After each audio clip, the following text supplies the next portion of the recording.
Kami mengucap syukur Tuhan Yesus, terima kasih Tuhan, penyertaan-Mu Tuhan dalam hidup kami Tuhan, hari lepas hari Bapa. Kami mengucap syukur Tuhan bahwa Engkau tidak pernah meninggalkan kami Tuhan dalam keadaan apapun Tuhan. Kau tahu Tuhan baik buruknya kami Bapa.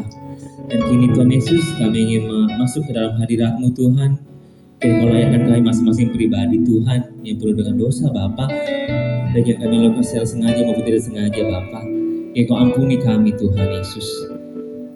Terima kasih Tuhan Yesus, terima kasih Bapa, layakkan kami. Haleluya, amin.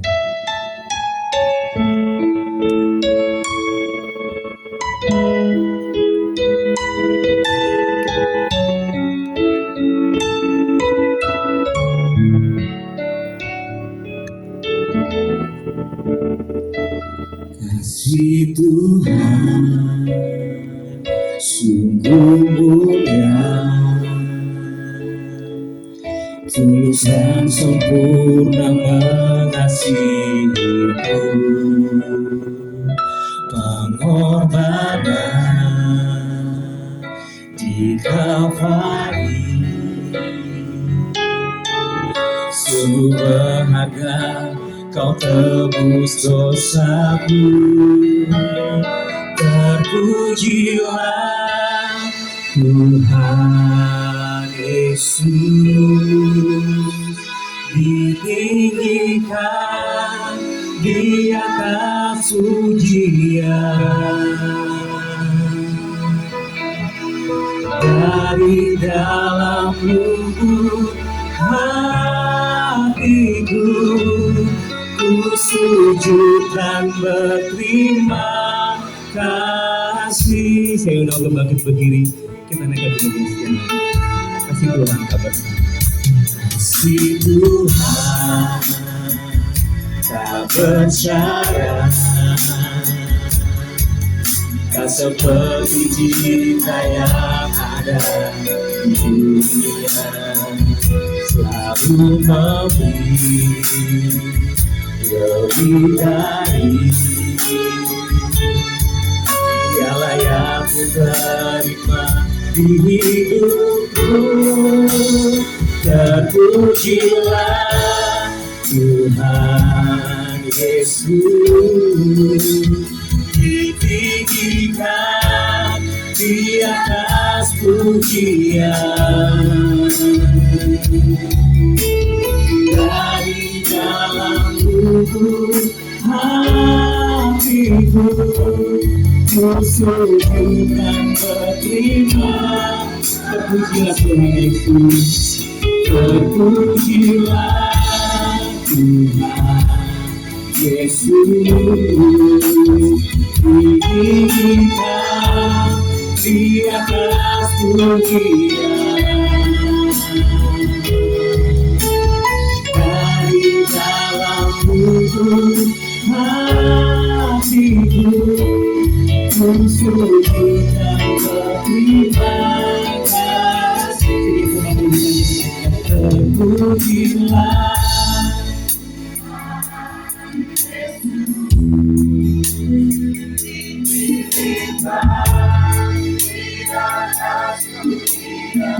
dari dalam hati kami Tuhan, kami memuji-Mu.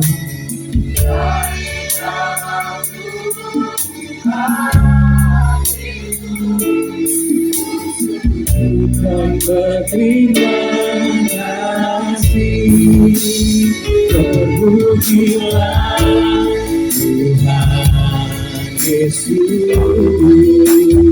ditinggikan di atas pujian, dari dalam lubuk hatiku ku sujud dan berterima kasih, dari dalam lubuk hatiku ku sujud dan berterima kasih. Sekali lagi dari dalam lubuk hatiku ku sujud dan berterima kasih.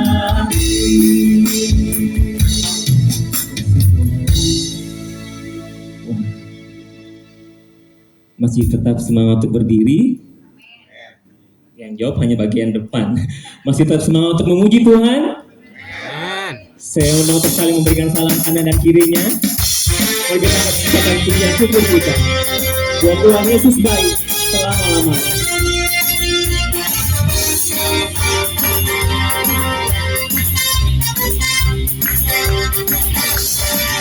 Tiada berkesudahan, kasih setiamu Tuhan, selalu baru dapat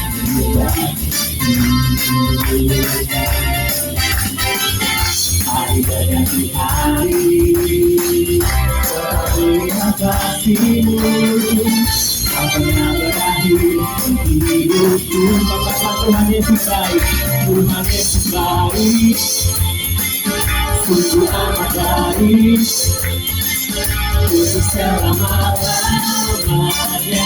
Tuhan Yesus baik, Tuhan Yesus baik, sungguh amat baik, untuk selama-lamanya. Tuhan Yesus baik.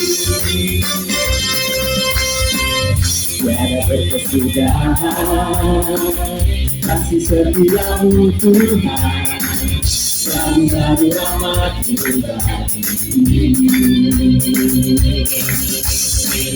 hari berganti hari, terlihat kasih-Mu, tak pernah berakhir di hidupku. Kata-kata baik semuanya ke depan. Tuhan Yesus baik, sungguh amat baik, untuk selama-lamanya. Tuhan Yesus baik. Saya di belakang. Tuhan Yesus baik, sungguh amat baik, untuk selama-lamanya. Tuhan Yesus baik, Tuhan Yesus baik, sungguh amat baik, untuk selama-lamanya. Tuhan Yesus baik, Tuhan Yesus baik, sungguh amat baik, untuk selama-lamanya. Tuhan Yesus baik, untuk selama-lamanya, untuk selama-lamanya. Tuhan Yesus baik, untuk selama-lamanya, untuk selama-lamanya. Tuhan Yesus baik. Haleluya. Silakan duduk kembali.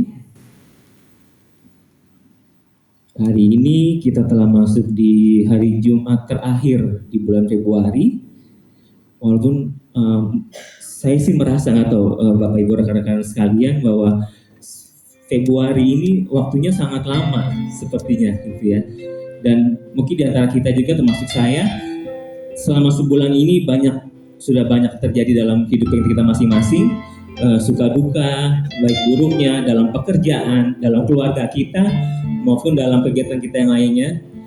Tapi kita percaya bahwa mungkin kadang-kala segala aktivitas kita menjadikan kita stres, banyak pikiran, kadang-kala down.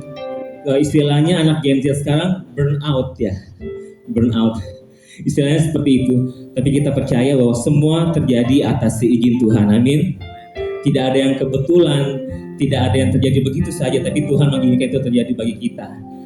Dan tugas kita adalah kita percaya bahwa waktu Tuhan pasti yang terbaik. Amin. Kita akan mendengarkan firman Tuhan yang dibawakan oleh hambanya. Mari kita naikkan pujian persiapan kita.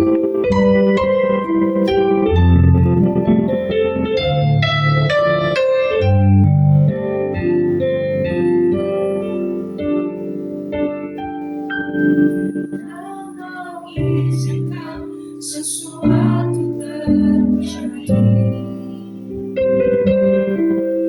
ku percaya semua untuk kebaikanmu.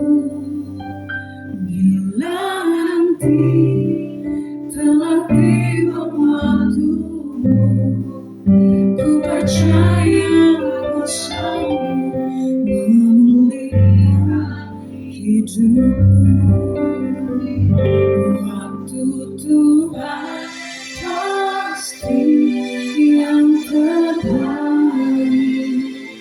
Walau kadang tak mudah dimengerti, lewati cobaan,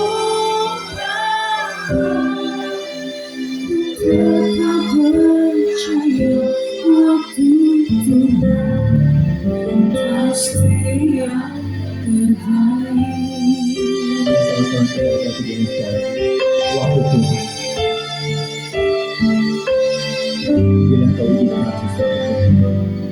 Bila kau izinkan sesuatu terjadi,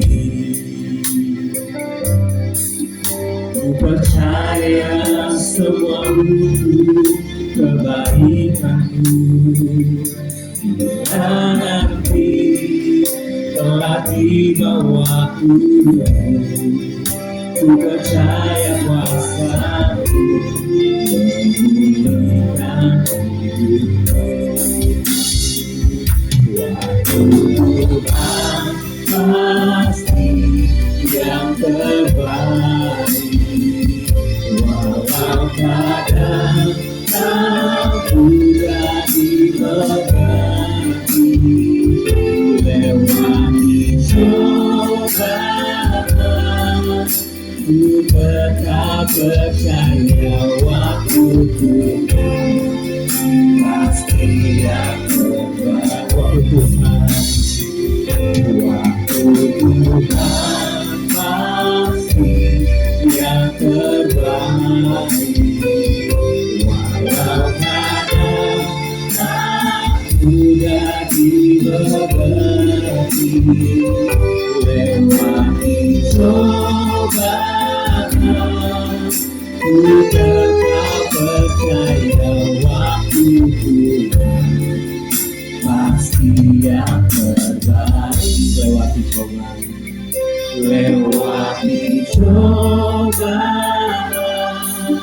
ku tetap percaya waktu Tuhan pasti yang terbaik. Lewati cobaan, lewati cobaan,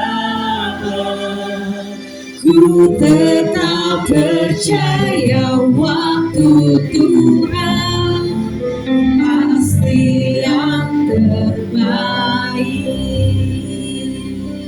Siapa yang percaya bahwa waktu Tuhan adalah waktu yang terbaik? Amin. Tuhan berkata, jangan takut, jangan khawatir anakku. Aku tahu semua pergumulanmu. Aku mendengar seruan hatimu.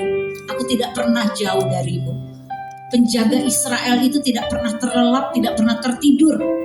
Dia ada di dekatmu. Bahkan malaikat Tuhan itu berkemah di sekeliling orang-orang yang takut akan Tuhan. Percayalah. Mungkin ada beberapa di antara saudara yang merasa, kenapa begitu lama Tuhan doaku dijawab? Kenapa begitu lama pengharapanku terwujud?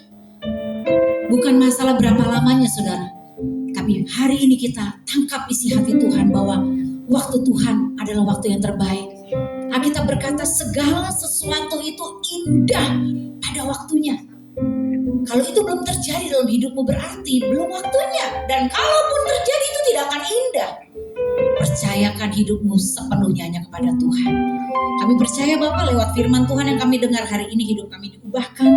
Kami boleh sungguh-sungguh mengalami terobosan rohani dalam hidup kami. Biarlah mata hati kami terang. Mata iman kami dicelikan sehingga kami boleh menerima janji Tuhan.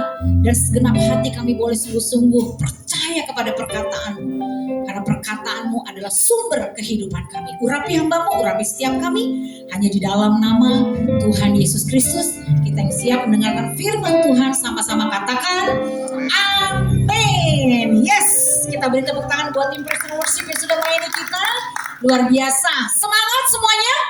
Yuk bilang sama-sama semangat. Bilang kanan kirinya semangat. Kelihatan ya akhir bulan semangat saudara ya. Anak Tuhan mau akhir bulan, awal bulan, tengah bulan tetap semangat ya. Puji Tuhan ini baru pertama kali saya melayani di Persekutuan Doa MNC Tower di tempat ini. Kalau ibadah minggu di sini sudah beberapa kali ya, cuma Persekutuan Doa kantornya baru hari ini. Terima kasih buat kesempatan yang diberikan untuk saya juga bisa sharing. Saya perkenalkan diri dulu saudara ya, nama saya Sandy. Ini foto keluarga kami. Saya menikah dengan suami. Bapak Doni 27 tahun, ya, dikaruniai 3 putri, Fania 25, Vanessa 19 dan Valerie 17. Ya, dan kami bersyukur kami boleh melayani Tuhan bersama keluarga di Jemaat Victory Church Indonesia. Di daerah mana? Cirende, Lebak Bulus, ya. Dan puji Tuhan, tema yang akan saya sampaikan hari ini, ayo baca sama-sama judulnya Start with Rest, not Stress, ya. Berarti ada beda nggak saudara kalau kita memulai dengan rest atau dengan stres? Beda? Beda dong, ya. Namanya juga start. Start itu berarti langkah yang menentukan, betul?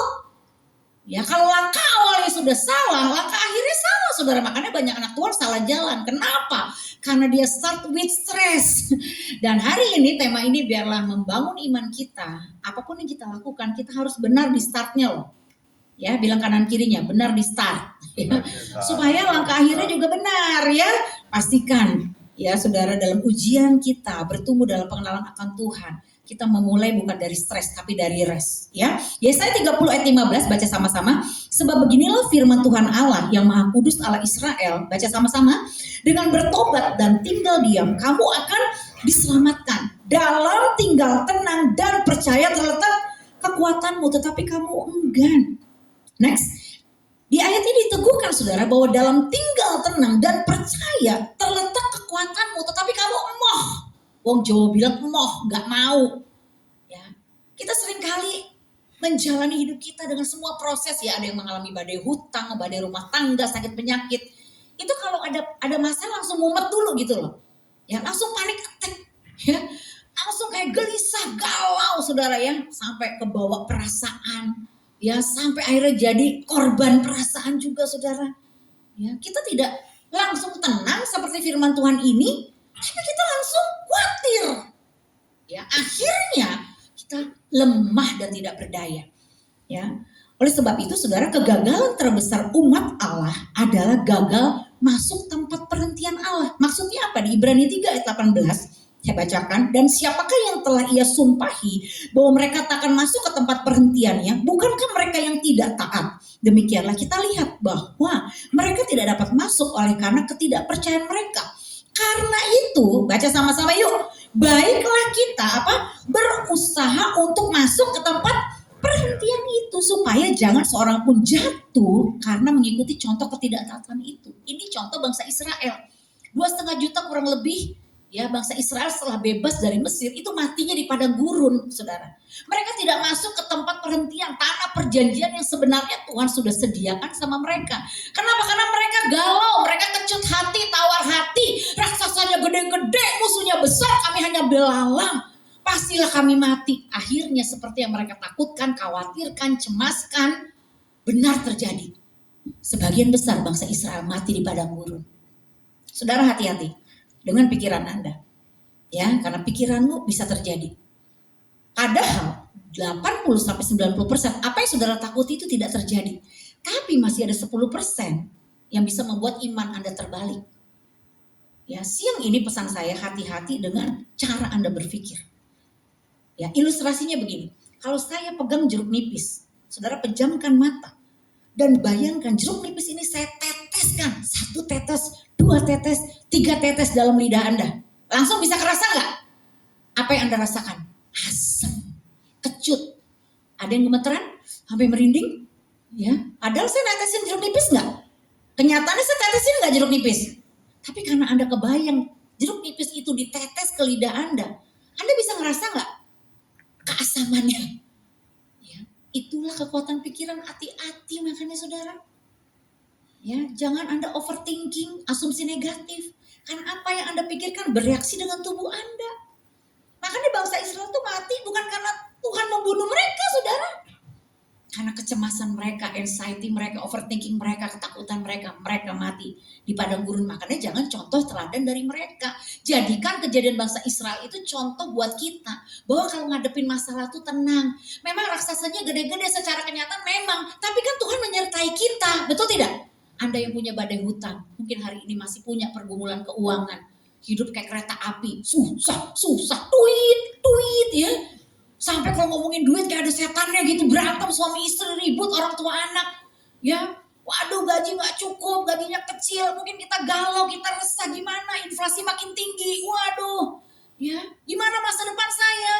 Ya memang raksasanya besar. Waktu Anda mau menerima janji Tuhan, itu tantangannya memang terlihat seperti besar. Ya, tapi Anda jangan kecut hati, jangan ciut hati. Amin. Tetap tenang. Bilang kanan kirinya, tetap tenang. Ya, bilang sama belakangnya, yang penting tenang dulu. Sambil ngopi, ya. Yang penting tenang dulu, ya. Kita baca sama-sama. Berkat pemulihan dan kekuatan Allah bekerja, baca sama-sama. Saat saya benar-benar dapat rest, beristirahat dengan tenang meskipun ada di tengah goncangan. Makanya Matius 11 ayat 28 berkata apa? Baca sama-sama. Marilah kepadaku semua yang letih lesu dan berbeban berat, aku akan memberi kelegaan, rest kepadamu. I will give you rest. Tuhan mau kita rest, bukan stres, saudara ya.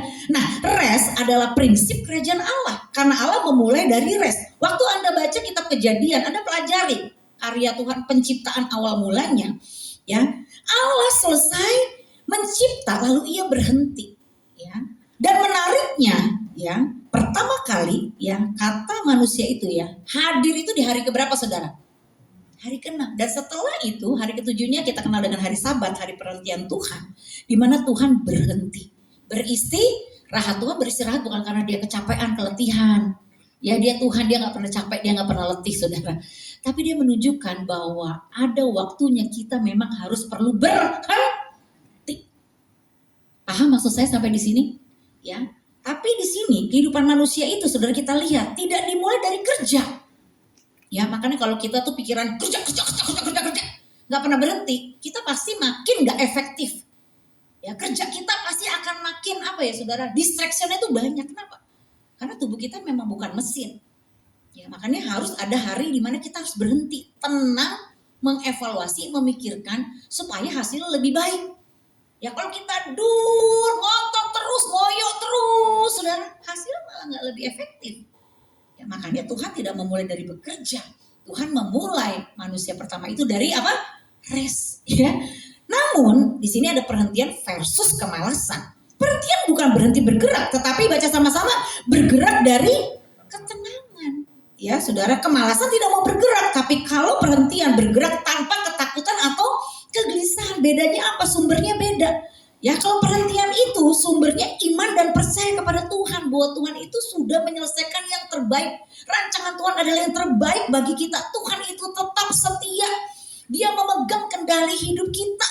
Ya, tapi kalau kemalasan sumbernya, saudara, apa? Memang menghindari tanggung jawab. Makanya hai pemalas, belajarlah dari semut. Karena kemalasan itu sifat karakter yang memang harus dibuang, saudara, dalam hidup kita.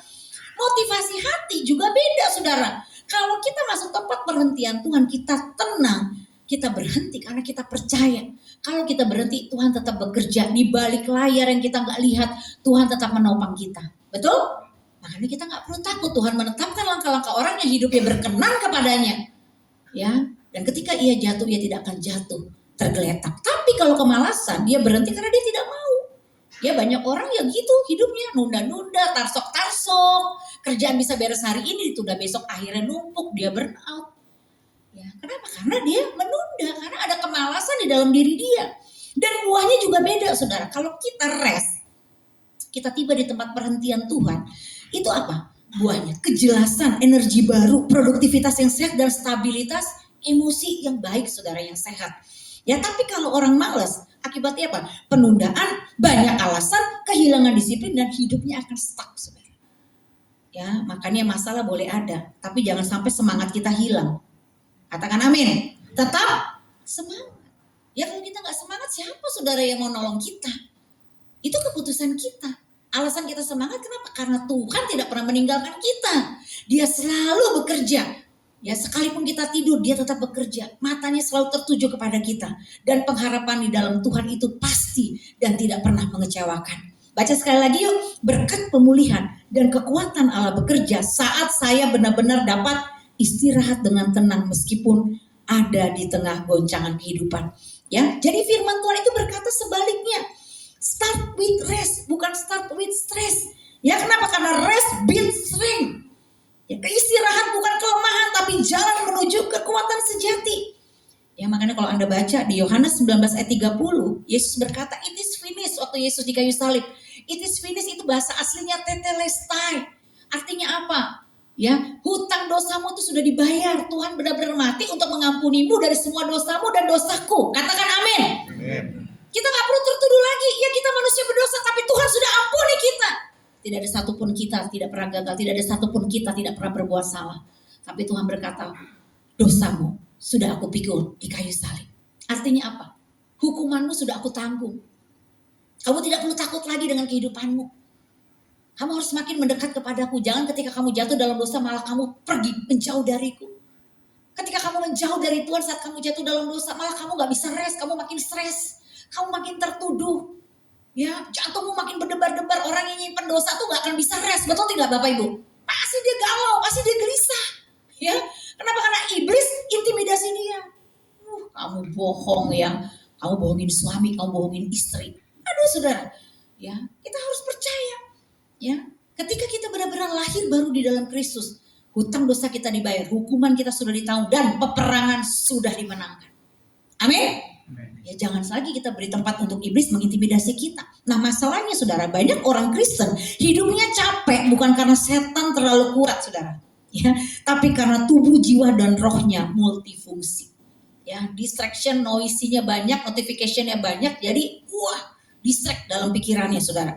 Yang harusnya diterima dia kejar mati-matian. Nah ini bahaya. Yang harusnya dilepas dia genggam kuat. Yang harusnya dilakukan dia cuma doakan. Makanya banyak orang Kristen kan, Bu Pendeta, doakan saya ya Bu Pendeta. Dipikir kalau didoakan beres. Ya, dipikir kalau tumpang tangan, ciprot minyak, perjamuan kudus beres. Enggak begitu saudara. Ada yang mesti saudara lakukan, tidak cukup hanya didoakan. Ledeng saudara di rumah bocor, saudara gak bisa tumpang tangan. Betul? Biar dalam nama Tuhan Yesus, ledeng. Benar. Ya, itu lama-lama kita gimana?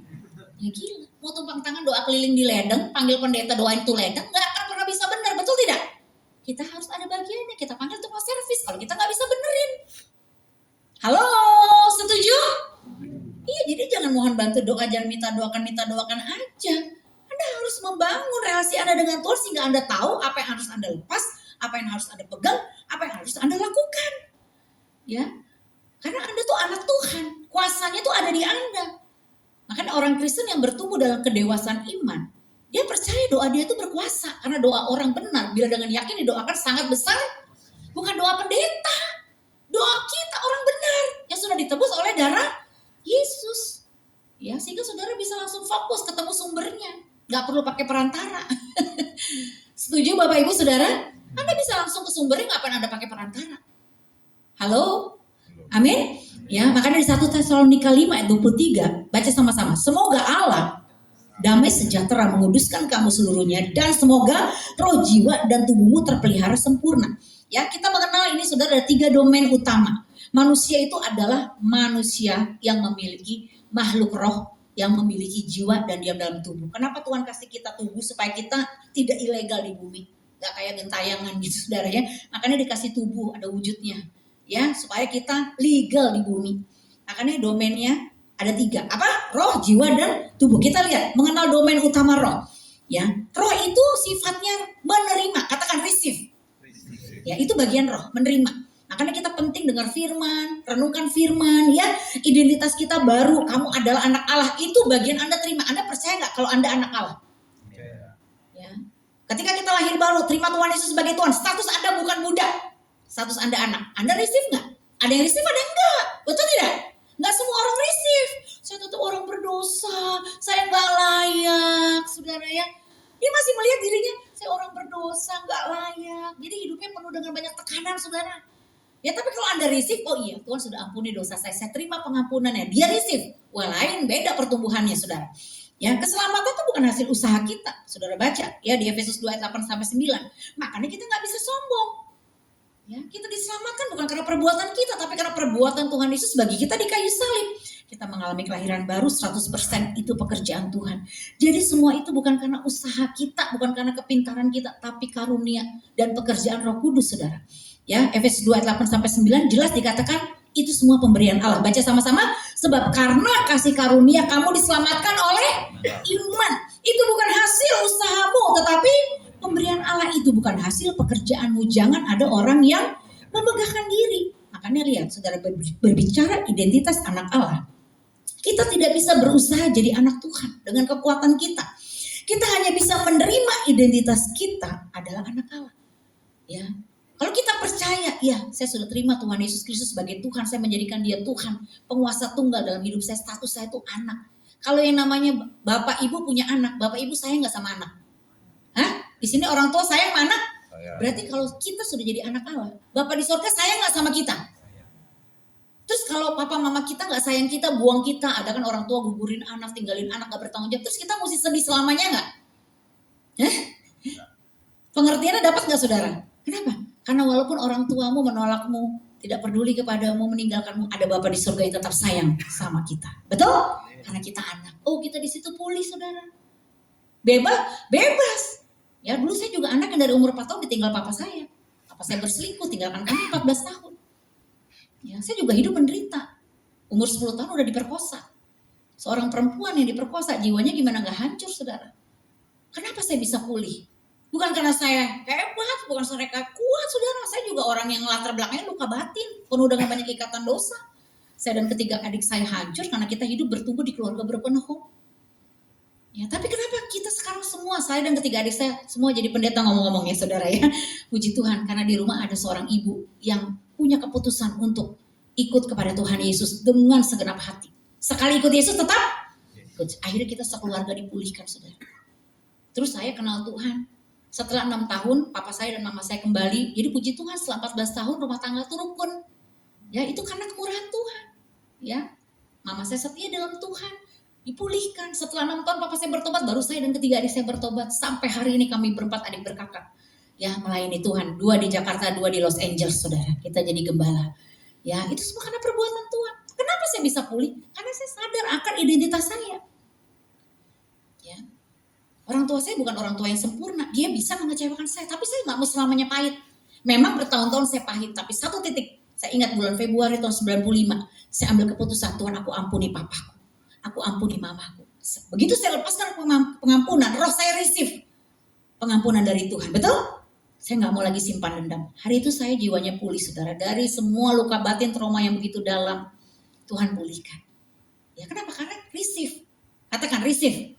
Roh itu tugasnya menerima. Kalau Anda nggak terima nih firman Tuhan, Anda tutup pintu hati Anda nggak bisa bertumbuh. Kalau saya waktu itu tutup pintu hati saya, enggak. Saya tetap akan benci papa saya. Dia udah jahat sama saya nggak bisa ada di sini hari ini. Betul? Karena saya receive pengampunan Tuhan, saya bisa mengampuni papa saya. Ya, jadi kesalahan banyak orang, mereka coba kerja keras di domain roh. Ya, padahal roh tidak butuh usaha, tapi iman dan percaya. Anda nggak bisa diselamatkan dengan upaya Anda. Anda mau puasa 1 tahun full pun, jangan sampai setahun ya, paling mentok 40 hari. Yang lebih dahsyat dari Tuhan Yesus. Ya, kita nggak bisa selamat dengan doa puasa kita, betul? Kita nggak bisa selamat dengan usaha kita. Kita terima keselamatan itu pure karena perbuatan Tuhan Yesus bagi kita sempurna di kayu salib. Katakan amin. Jadi jangan bermain-main berusaha untuk domain roh kita. Anda nggak bisa berjuang dengan kekuatanmu. Halo? Amin. Nah tapi kita lihat domain jiwa. Ya, di 1 Petrus 5 ayat 7. Ini domain jiwa nih. Baca sama-sama. Serahkanlah segala kekhawatiranmu kepadanya sebab ia yang memelihara kamu. Itu domain jiwa. Serahkan. Itu bagian keputusan kita. Ya, Amsal 3 ayat 5 sampai 6 baca sama-sama. Percayalah kepada Tuhan. Janganlah bersandar pada pengertianmu sendiri. Itu domain jiwa.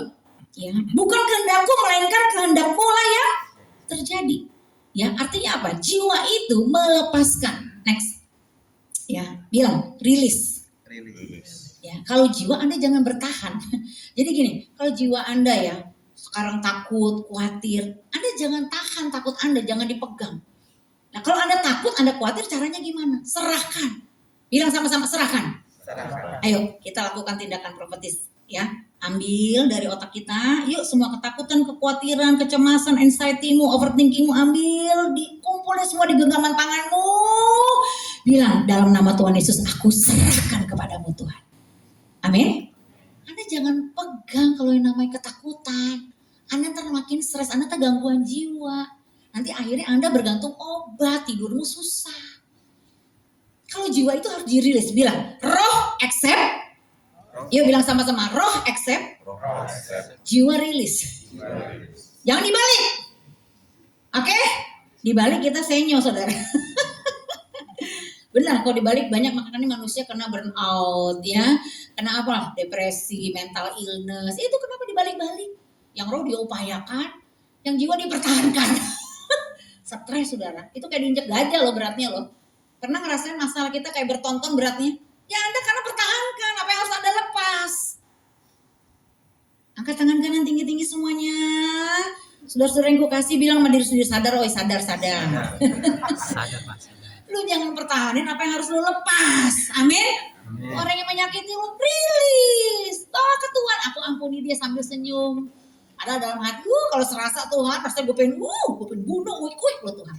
Kesel sama dia jahat sama saya, tapi rilis. Amin. Aku serahkan Tuhan. Aku mengampuni. Wah, tenang langsung jiwanya, betul? Pernah yang ada pengalaman versus versi dendam kayak saya. Kalau dendam kan ton ya, bertonton tuh beratnya, bangun tidur aja berat saudara ya. Itu kalau orang dendam. Terus Anda ambil keputusan ampuni, pernah ngalamin? Rasanya gimana langsung waktu Anda rilis? Plong, betul? Ringan. Anda nyimpen dosa, terus Anda ngaku. Waktu nyimpen dosa rasanya gimana? Tertuduh, jedak, jantung. Ya, dikit lagi kalau nggak ngaku jantung koren ya saudara. Tapi karena ngaku apa? Langsung apa? Tenang. Ya, itu. Jangan pertahankan apa yang harus Anda lepaskan. Ya, kisah Hana. Aku tidak mabuk Tuanku, melainkan seorang perempuan yang sangat bersusah hati dan aku mencurahkan isi hatiku di hadapan Tuhan. Ingat saudara, baca sama-sama dengan keras. Kekhawatiran bukan untuk dilawan, tapi diserahkan. Kalau Anda lawan, Anda begini. Serahkan. Bilang sama-sama, serahkan. Ya, ini praktekin. Domain tubuh, Yohanes 5 ayat 8. Kata Yesus kepadanya, bangunlah, angkatlah tilammu dan berjalanlah. Jadi Anda tuh harus melangkah. Ini orang lumpuh 38 tahun loh. Berapa lumpuhnya berapa tahun? Dia bisa jalan nggak di Alkitab tercatat? Kenapa? Karena dia secara tubuh bertindak. Katakan sama-sama bertindak. Kalau tubuh itu harus action. Action bos. No action, nggak ada dampaknya dalam hidup kita. Kalau kebanyakan ngomong mulu, ada dampaknya nggak? Nggak akan. Firman Tuhan tuh juga kalau Anda cuma banyak teori. Ya, apalagi Anda cuma hafal ayat, nasihatin orang pakai ayat-ayat lalu tindakan Anda sendiri nggak mencerminkan firman itu. Yang Anda nggak jadi berkat, betul tidak?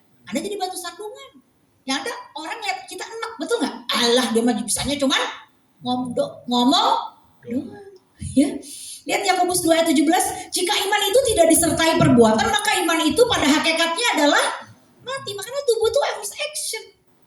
Ya. Tetapi hendaklah kamu menjadi pelaku firman dan bukan hanya pendengar saja. Suamimu, istrimu, anakmu di rumah melihat perbuatanmu.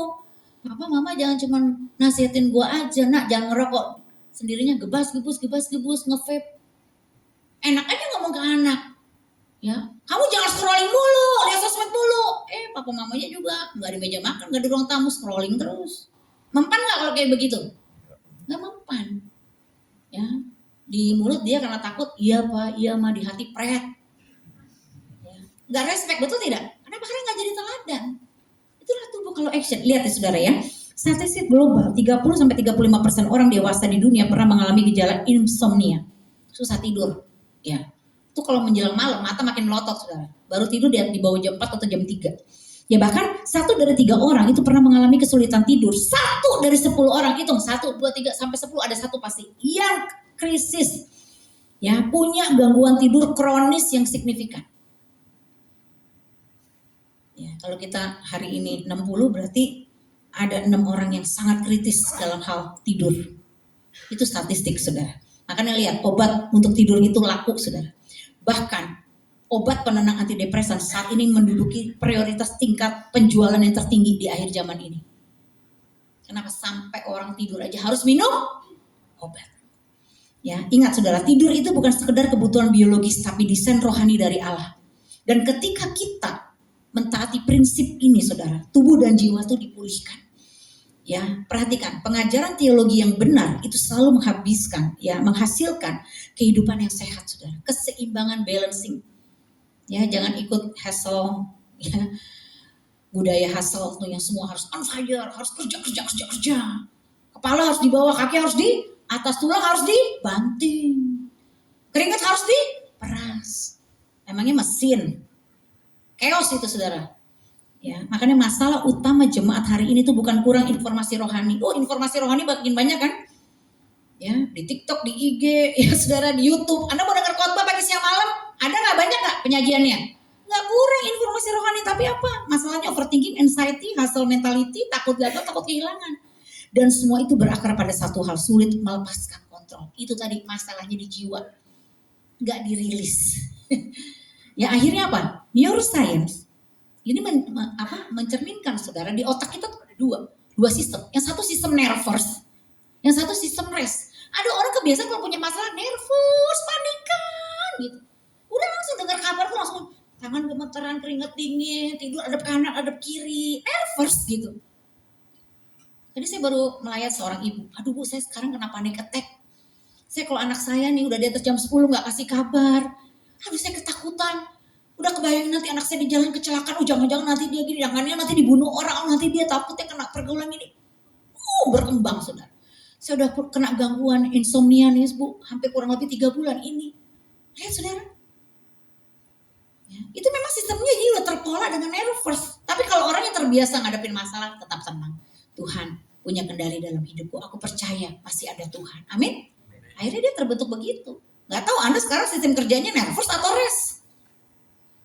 70% sistem kerja otak manusia itu nervous saudara. Hanya 30% yang rest. Makanya Mazmur 4 ayat 8 baca sama-sama. Dengan tentram aku mau membaringkan diri lalu segera tidur. Sebab hanya Engkau lah yang Tuhan yang membiarkan aku diam dengan aman. Katakan aku aman dalam tangan Tuhan. Amin. Saudara aman. Tuhan suruh Anda tidur. Makanya kalau udah berbaring jangan megang handphone ya. Kan katanya aku berbaring dan tidur, nggak berbaring terus lihat handphone. Mazmur 127 ayat 2 baca. Ia memberikannya kepada orang yang dicintainya pada waktu tidur. Jadi waktu Anda tidur Anda diberkati Tuhan. Jadi tidurlah dengan cantik. Bukan hanya ngopi cantik. Amin. Kalau tidur tuh ya latihan ya sambil senyum.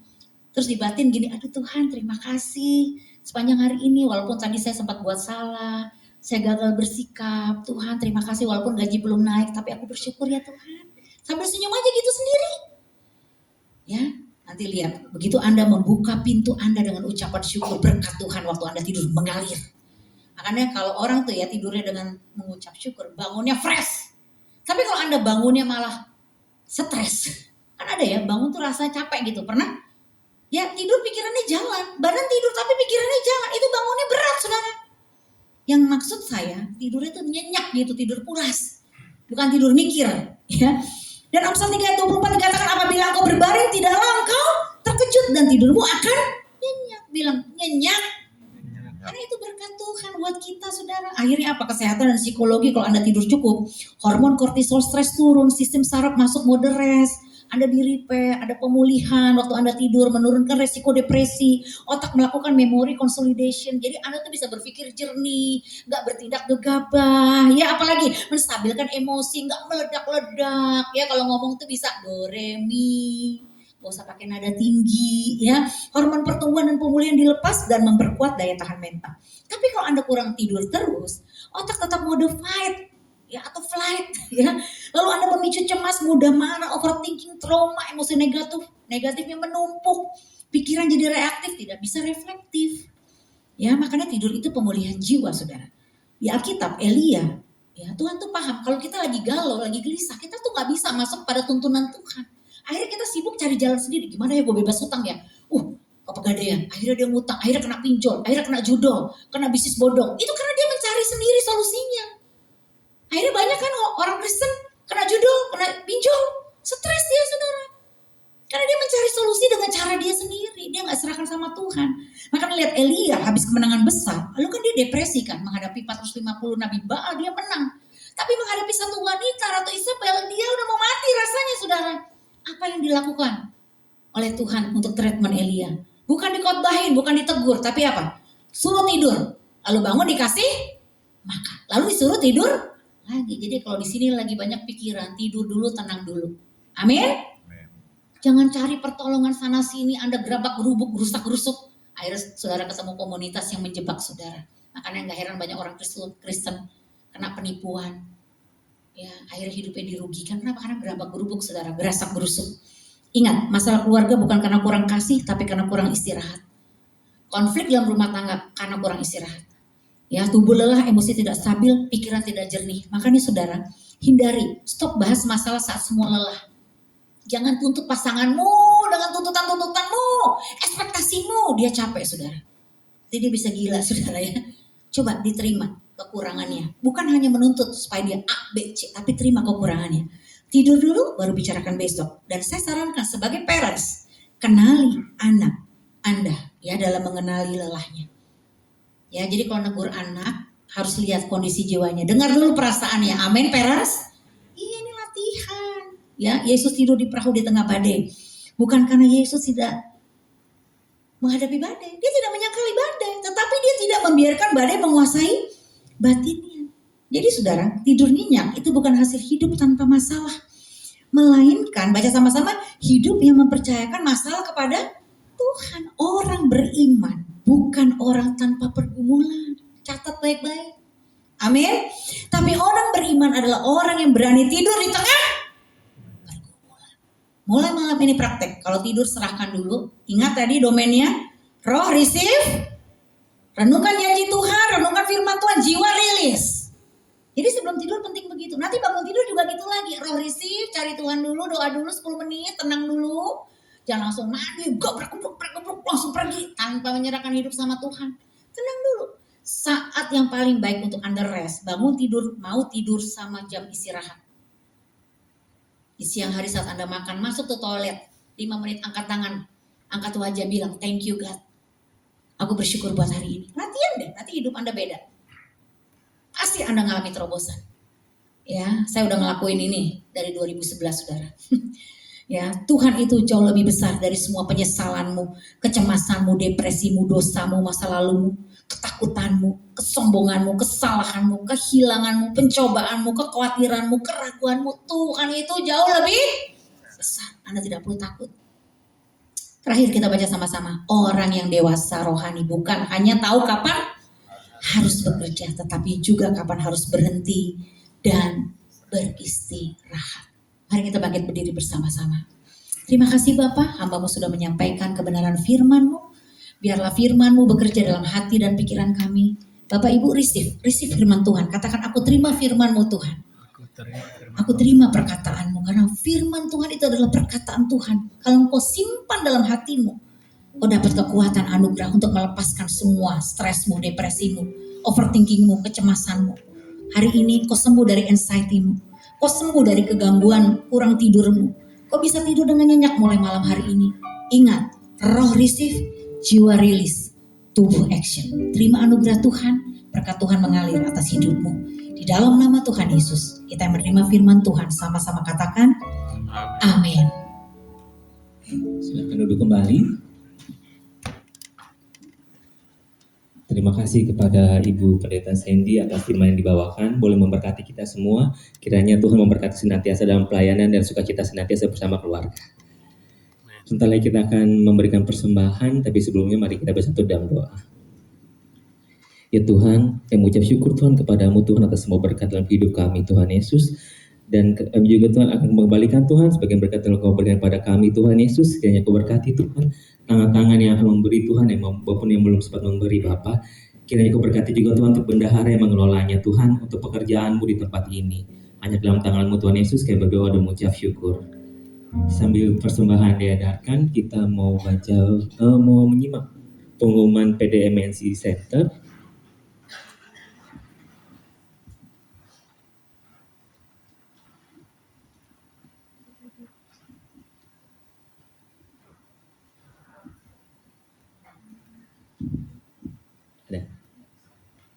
Baik, untuk minggu depan perayaan Ekaristi Jumat pertama tanggal 6 Maret 2026 di tempat yang sama, MSC Conference Hall di Ainus Tower lantai 3. Kami mengundang Bapak Ibu sekalian untuk hadir pada minggu depan. Ya, berikutnya. Untuk persekutuan doa MNC Center untuk ibadah Jumat tanggal 13 Maret 2026 di waktu yang sama seperti siang hari ini 12 sampai dengan 13 waktu Indonesia bagian Barat di lokasi yang sama di MSC Conference Hall yang dilayani oleh Pastor Joni Kilapong. Ya.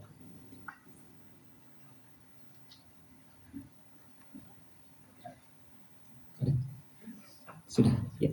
Terima kasih tim multimedia. Baik, persembahan sudah. Saya undang untuk bangkit berdiri dan saya minta Ibu Pastor Sandy untuk memimpin doa syafaat sekaligus menutup dalam doa berkat.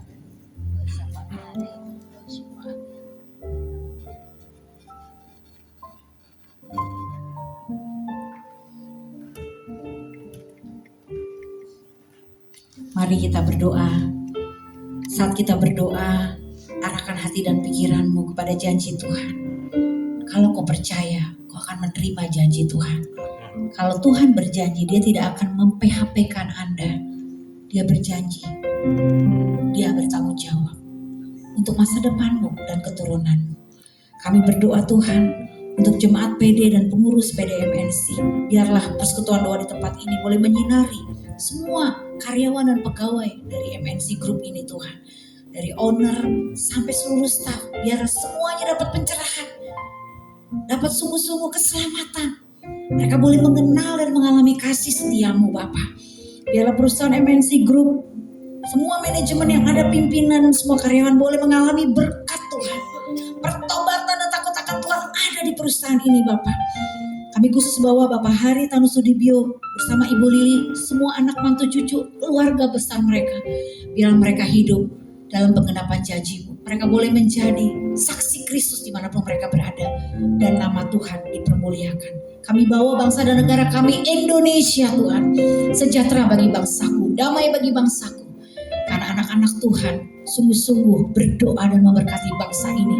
Untuk presiden, wakil presiden, seluruh aparat pemerintahan yang ada. Kami berkati di dalam nama Tuhan Yesus Kristus. Mari angkat kedua tanganmu Bapak Ibu Saudara. Terimalah berkat, damai sejahtera dan kekuatan daripada Roh Kudus yang menyertai hidupmu. Mulai hari ini sampai Tuhan Yesus datang kedua kali. Di tengah badai hidupmu sekalipun kau akan tetap naik dan bukan turun. Kau akan menjadi kepala dan bukan menjadi ekor. Apapun yang dikerjakan dengan tanganmu, Tuhan buat hidupmu berhasil dan beruntung. Karena kau telah mendengar dan melakukan segala perintah Tuhan Allahmu dan melakukannya dengan setia, maka anak cucumu perkasa di bumi dan angkatan orang benar diberkati. Kami terima berkat daripadamu hari ini hanya di dalam nama Tuhan Yesus Kristus. Kita menerima berkat Tuhan, sama-sama katakan amin.